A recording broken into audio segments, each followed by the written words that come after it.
Bismillah, Assalamualaikum warahmatullahi wabarakatuh. Teman-teman semua, ekonomi pembangunan A dan B. Insya Allah untuk perkuliahan hari ini kita lakukan asinkronus ya. Jadi saya akan memberikan penjelasan materi terlebih dahulu. Kemudian nanti teman-teman simak. Dan di akhir untuk absensi itu akan ada Google Form. Pertama, saya ingin mengucapkan minal aizin wal faizin. Mohon maaf lahir batin kepada teman-teman semuanya. Mohon maaf atas segala kesalahan ya. Eh, Kemudian untuk pertemuan minggu ini kita lakukan secara online dan mudah-mudahan di minggu depan kita bisa bertemu secara langsung. Saya sebetulnya berharap kita bisa bertemu secara langsung agar materi maupun informasi bisa dinikmati secara langsung, dipahami secara langsung, dan jika ada pertanyaan bisa langsung ditanyakan. Hari ini kita akan mencoba membahas mengenai eh, produk dari SIG ya. Jadi output SIG itu adalah salah satunya peta. Saya tampilkan dulu presentasinya. Jadi peta itu sebuah gambar ya. Dan menurut pepatah Cina kan sebuah gambar itu banyak cerita yang bisa kita ambil. Saya harap dengan kita belajar membuat peta, kita dapat mengambil banyak hal, banyak cerita yang disuguhkan nanti ya. Dan itu tergantung dari peta yang akan kita buat. Tentunya kita akan membuat peta dari basic terlebih dahulu sampai nanti tingkat lanjut. Pada kesempatan kali ini kita akan mencoba membahas mengenai pertama sejarah peta, kemudian komponen peta dan proyeksi peta. Saya ingin teman-teman mengetahui dari background kenapa peta itu perlu dan penting digunakan dalam kehidupan kita sehari-hari. Kemudian yang kedua, komponennya. Ya, secara kaidah kartografis sebetulnya komponen peta itu apa aja sih? Dan yang ketiga yaitu proyeksi peta ya. Apa itu proyeksi peta? Itu merupakan proses pendataran bidang miring. Kenapa bidang miring? Karena memang bumi kita kan bulat ya. Jadi kita memiringkan bidang yang ada di globe tersebut.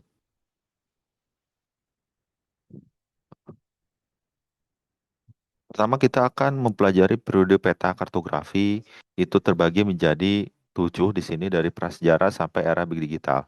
Hanya saja untuk kartografi kontemporer dan era big digital itu sebetulnya satu kesatuan ya. Pertama dari prasejarah kita melihat gambar tersebut sebetulnya dari sebuah dinding yang ada di gua dan itu ditemukan di Prancis. Guanya itu gua Lascaux ya, kurang lebih 14.000 sebelum Masehi dan juga sebuah tablet dari tanah liat di Babilonia. Ada yang tahu Babilonia itu wilayah mana? Betul ya, Babilonia itu wilayah Irak sekarang ya. Ataupun wilayah Irak ke sebelah utara dan selatan itu masuk nanti ke Suriah dan juga masuk ke Palestina ataupun yang diokupasi oleh Israel. Ataupun dari Yunani ya. Jadi itu juga sudah melakukan penelitian mengenai pemetaan. Ini orangnya disebut dengan Ptolemei ya. Namun ini abad kedua Masehi ya. Jadi dia menjelaskan mengenai sistem koordinat lintang dan bujur. Ini tanah liat yang ada di Babilonia, di wilayah Irak sekarang, yang ada di kota Sipar, itu namanya Imago Mundi. Dia menjelaskan mengenai kondisi pertanian.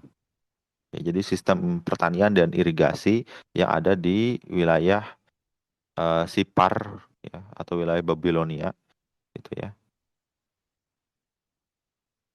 Dan untuk penyimpanan ini ada di Inggris ya, tidak ada di Irak, di Inggris karena waktu tersebut ya, waktu penemuannya itu di ketika Irak memang dikuasai oleh Inggris. Nah, dari pijakan sejarah tersebut kita masuk ke zaman klasik Yunani dan Romawi. Sebetulnya ilmu pengetahuan itu banyak basicnya itu dari Yunani ya. Jadi pertama kita lihat Claudius Ptolemy itu dalam geografi ya, melihat bahwa ada wilayah kemudian digunakan untuk menulis buku fondasi kartografi ilmiah. Kemudian ketika zaman Romawi, khususnya di kota Roma, itu karena Romawi itu kuat di militer ya, seperti halnya mungkin sekarang Amerika Serikat. Jadi Romawi itu kuat di militer, dia memang fokus penggunaan peta itu di militer dan jaringan jalan. Ini namanya tabula Veningriana ya. Jadi tabula ini bentuknya seperti ini, dia menggambarkan kondisi kota. Jadi kalau kita lihat dari di layar, ini sangat bagus ya sebetulnya. Ini sungai, kemudian ini disebutnya Tombolo ya. Jadi pulau yang ada di sungai ya. Kemudian ini wilayah-wilayahnya, ini jalan, kemudian ini istana ya. Ini benteng ya, istana, kemudian pemukiman ya.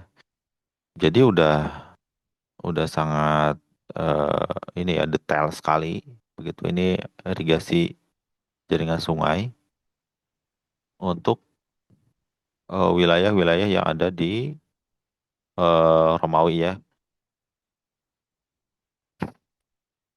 Jadi wilayah Romawi itu di mana aja sih? Ini Romawi itu di Eropa ya, khususnya di bagian Itali, kemudian Jerman ya, di sini Swiss, Australia, ya, dan di kota Rome, ya, di kota Roma. Dan ini menjadi basic ketika penataan wilayah khususnya di kota-kota Romawi, especially di Italia.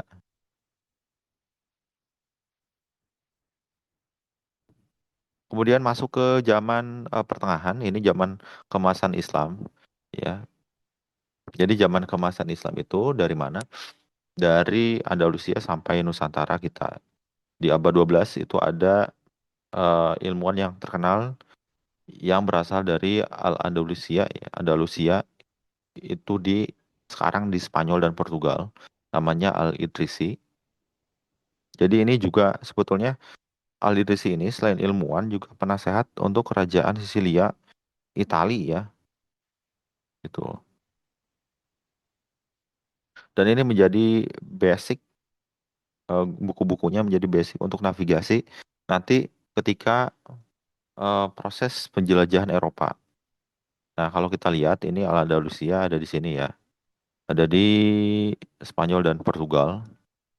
Sekarang juga sebetulnya ada wilayahnya Andalusia merupakan wilayah otonomi kedua atau ketiga terbesar di Spanyol.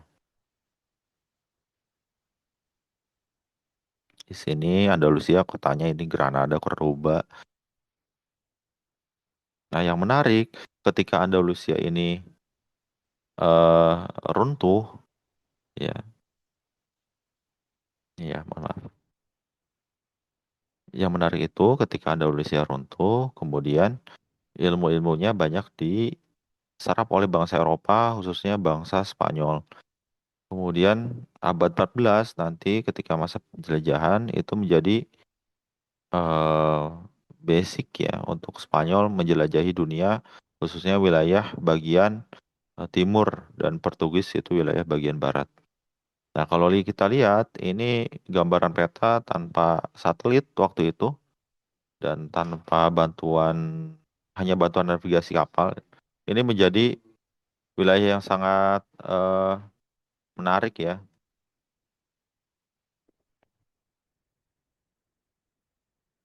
Dan yang sangat menarik kita lihat kalau di petanya ini ada wilayah Timur Tengah, kemudian wilayah di sini ada Andalusia, Spanyol, kemudian ini wilayah Asia, wilayah Afrika ini cukup detail dan ini sangat bagus sekali. Kemudian yang selanjutnya kita masuk ke masa penjelajahan Renaissance. Ini ada salah satu tokoh penting dan menjadi apa ya, nama yang sering muncul di kartografi itu Gerardus Mercator. Ini pencetak atau pencetus proyeksi Mercator yang nanti kita juga akan temui ya di pembahasan ini. Kemudian ini membuat peta navigasi yang lebih akurat sehingga bangsa-bangsa Eropa bisa menjelajah ke seluruh dunia, bahkan sampai menemukan pulau atau benua baru. Nah, ini petanya ya yang dibuat ini sangat bagus sekali. Ini kalau kita lihat benua Amerikanya hampir sempurna di sini. Ya, benua Amerikanya hampir sempurna. Kemudian juga ini benua Afrika, benua Asia, ya benua Eropa, kemudian Nusantara. Hanya saja di sini Australia ya belum terlihat ya, bahkan Antartika, Arktik juga sudah terlihat. Ya, dan ini lebih kompleks untuk ya untuk pelayaran dan lebih kompleks ya, ini sangat bagus sekali ya. Ini jalur-jalur laut ya yang digunakan oleh para pelaut Eropa untuk mencari sumber daya alam ya, emas hitam ataupun penyebaran agama ya, atau mencari daerah baru untuk kolonialisme. Ini disebut dengan petanya Nova et Aqua, New and More Complete Representation of the Terrestrial Globe. Ya. Jadi ini yang menjadi basic untuk bangsa Eropa menjelajah ke seluruh dunia. Kemudian kartografi modern itu mulai dari 1700 sampai 1900. Ini merupakan salah satu revolusi ilmiah karena pengkajiannya tidak hanya untuk mencari daerah baru, tapi juga untuk memetakan wilayah yang lebih sempit. Dalam konteks ini, peta topografi ya, atau ketinggian gitu, atau perencanaan wilayah lebih lanjut ya. Ini contohnya peta Nusantara yang dibuat oleh apa ini ya? Ini dibuat oleh Belanda ya. Kita lihat ya kondisinya sangat bagus ya. Lihat dari Sumatera, Jawa, Kalimantan. Dan ini ada garis lintangnya. Ini ada katulistiwanya sudah terlihat.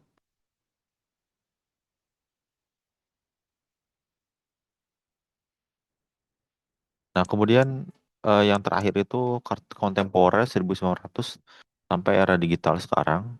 Dan ini menjadi pondasi ilmu penting untuk GIS, Geography Information System, ataupun SIG, Sistem Informasi Geografi yang ada di Indonesia. Kemudian ilmu untuk penginderaan jauh dan fotogrametri. Dan kita bisa menganalisis ruang secara lebih terpadu.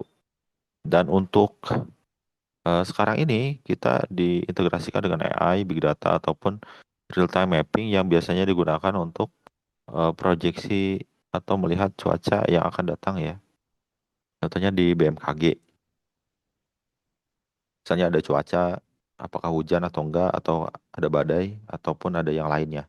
Itu bisa dilihat di BMKG dan tentu ini menggunakan peta. Ini salah satu contoh di pemetaan yang lebih eh, detail, lebih bagus ya dan lebih kompleks. Ini ini benua apa? Oke, ini benua Australia. Ini ada garis lintangnya, garis lintang. Ya, ini garis lintang dari utara selatan, kemudian kemudian garis bujur dari barat ke timur. Nah, ini poin-poinnya ataupun angka-angkanya.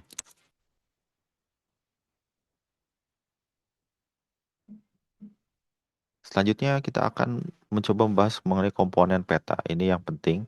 Ini ada beberapa contoh peta. Ini ada peta NDVI atau kehijauan ya. Ini ada yang hijaunya tinggi banget, ada yang rendah.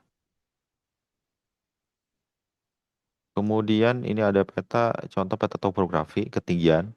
Ini ada yang bawah banget, ada yang tinggi banget, yang biru di kota Bogor. Nah, kita akan analisis mengenai komponen peta itu apa aja sih. Pertama itu ada judul. Judul kita lihat di sini, gede sekali. Peta curah hujan kota dan Kabupaten Bogor. Ini peta tematik ya, khusus hujan. Jadi judulnya itu harus gede ya, agar bisa terlihat oleh si pembaca peta. Kemudian skala, di sini skala menggunakan skala apa nih ya, skala batang. Jadi selain skala batang juga ada skala angka. Kemudian arah utara, ini arah utara, selatan, barat, timur. Kemudian legenda, legenda itu menjelaskan mengenai informasi yang ada di peta ini apa sih? Itu dijelaskan di legenda. Kemudian simbol, ini di sini belum ada simbol ya. Tuh, nanti tergantung kebutuhan peta itu sendiri, apakah perlu simbol atau enggak. Biasanya nanti ada simbol titik, ada garis, ada area.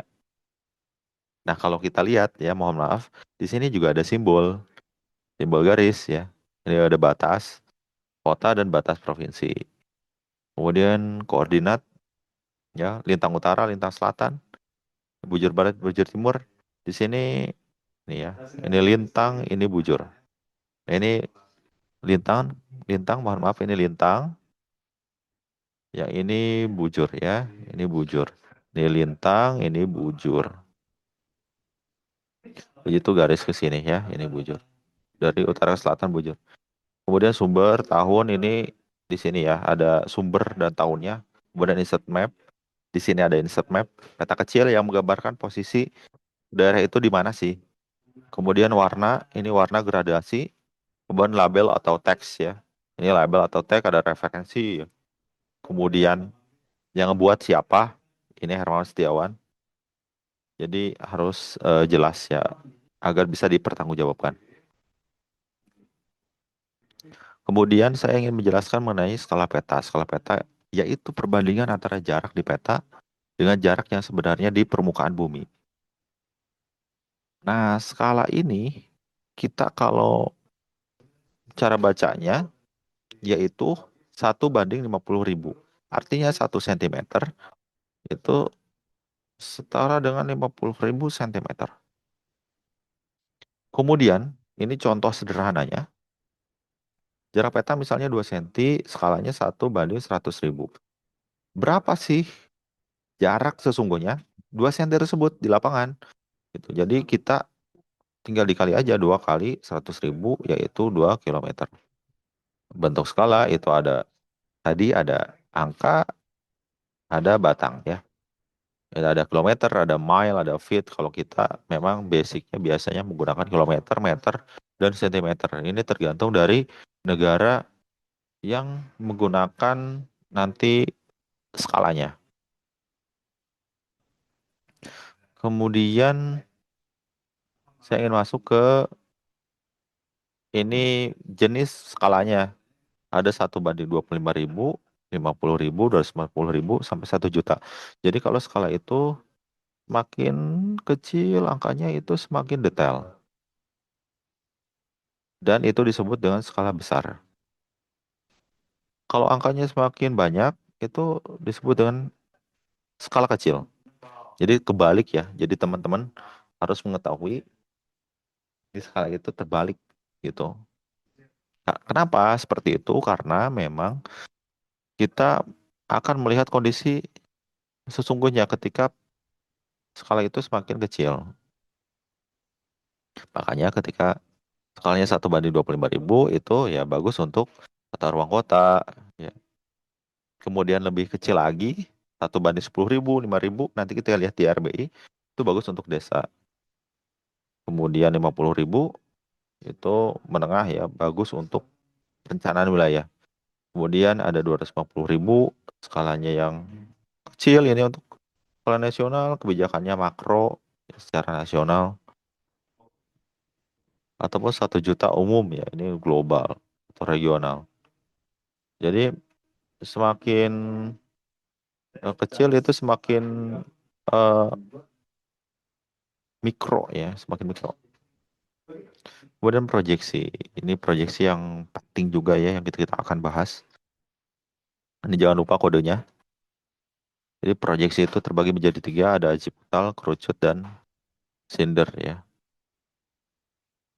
Jadi azimutal itu biasanya proyeksi yang digunakan untuk daerah-daerah di utara begitu. Kemudian kerucut ada di lintang miring, kemudian silinder ada di lintang atau istiwa. Sebetulnya semuanya juga bisa digunakan di apa? Di semua wilayah bisa digunakan. Azimutal bisa menggunakan jenis proyeksinya ini ditransversalkan menjadi di miring di daerah Katulistiwa ataupun di daerah 45 derajat di miring gitu. Biasanya orang menggunakan proyeksi silinder karena memang lebih detail khususnya di Indonesia. Kemudian setelah kita melihat proyeksi, kita akan masuk ke sistem koordinat. Ingat ya, kita di dalam koordinat itu ada lintang, ada bujur. Gitu. Nah, kalau ada terbagi menjadi dua, ada geografis, ada proyeksi. Kalau geografis itu digunakan dalam konteks yang makro dunia dan itu lebih umum. Bisa contohnya Google Map gitu ataupun GPS. Nah, sistemnya disebut dengan WGS 84. Kita dalam menganalisis negara biasanya pakai yang WGS 84. Tapi untuk yang lebih sempit itu disebut dengan Projected Coordinate System. Itu menggunakan proyeksi yang lebih sempit disebut dengan UTM. Namanya tuh WGS UTM. Satuannya meter. Jadi bukan derajat lagi tapi meter ya. Dan ini kita bisa mengukur apanya, mengukur luasnya, panjangnya, itu bisa menggunakan dengan sistem koordinat yang ini. Nah, ini pembagian sistem koordinat UTM yang ada di dunia. Ini tidak terlihat ya, karena agak pecah. Kita fokus ke Indonesia. Ketika kita menganalisis wilayah, tentu kita harus mengetahui koordinatnya. Kita di berapa sih? Kalau Aceh, ujung Aceh berarti 46 S atau 46 N. Ini N ya, karena di utara. Ini garis khatulistiwa sebagai pembaginya. Kalau di Jawa Barat, ini 48 S, Sumatera Selatan. Nah, kalau di Kepulauan Riau, ya 48 N. Begitupun seterusnya sampai Papua. Terlihat tergantung dari wilayahnya. Ini yang perlu kita diperhatikan. Nah, baik untuk pertemuan kita, insya Allah sampai di sini kita akan lanjut pertemuannya ketika kita offline nanti di kampus FEB ya. Di kampus FEB dan ini kemungkinan akan digabung dengan kelas A ataupun B ya. Jadi kita akan satu kelas karena kondisi waktu yang tidak memungkinkan dan teman-teman bisanya di hari Senin jam 1 dan kalau sore satu sisi juga saya ada kegiatan, teman-teman juga pulang saya khawatir kemalaman ya. Saya harap Kalau pulang sore mungkin teman-teman bisa membantu orang tua di rumah, ataupun ada kerjaan lain, ataupun ada tugas lain bisa dikerjakan, ataupun ada hal lain untuk pengembangan diri, baik soft skill maupun hard skill ya, bisa diasah terus. Oke ya, baik teman-teman semua, makasih banyak. Untuk pengabsenan, untuk pengabsenan ini bisa saya menggunakan Google Form. Nanti saya akan share Google Form-nya maksimal jam 7 malam. Silahkan diperhatikan, jangan sampai terlewat. Kalau terlewat dari jam 7 malam, itu nggak masuk ya. Kerjakan untuk kuisnya yang ada di Google Form tersebut dengan bahasa sendiri. Terima kasih. Assalamualaikum warahmatullahi wabarakatuh.